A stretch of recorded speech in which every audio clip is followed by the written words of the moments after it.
This is my Arctic 500 front diff mod 2.0. It's so that I can have two-wheel drive, four-wheel drive selection just like the 300, and also have the optional front diff lock that's naturally built into the 300 front differential, but is not enabled from the factory. You have to modify to make it accessible. So the brief overall of the differences: this is a 500. I've taken apart the front diff case. Of course, the side of the case is quite different. As you can see, it houses a selector on the 300, and the 500 does not have that. The ring gear is one of the primary differences. It contains these splines right here that made up to this center spider gear case. And the spider gears on the 500, pull it out real quick, are completely housed inside here.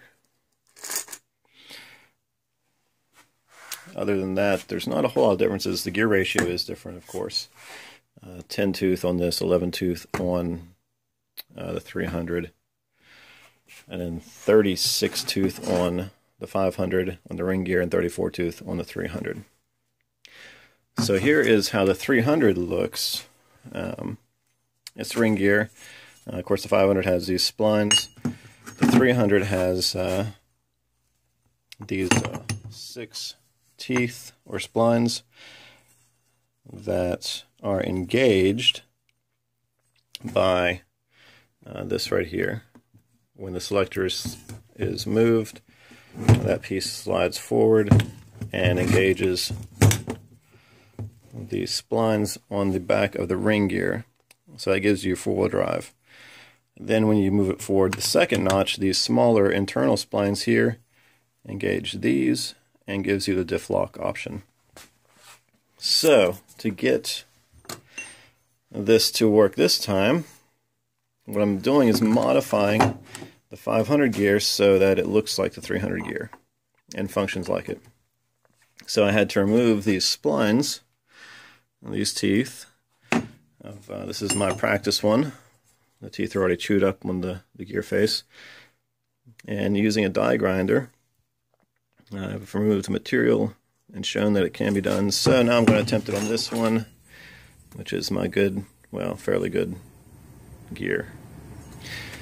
Just using a simple die grinder to remove the material. And I use this nice squared off one to make a nice flat machine cut inside. And it's easy to see where you need to remove the material to, because where you need to remove the material down to is right at the base of these splines, and that will get you that same surface here. And then you just need to remove material in the middle to make those individual teeth. And you see I got marked on this one. Also, these are taller than on the 300 gear than the material is here, so I have to add a little bit on top once I get the centers cut out. So then I can take the 300 gear, or the 500 gear, slip it on here, and it'll work just like the 300. I'll have the correct gear ratio, won't have to worry about that, and I'll have the two-wheel drive, four-wheel drive, and diff lock options on my 500 Arctic. So if you have any questions, feel free to ask, and I will answer them as best I can.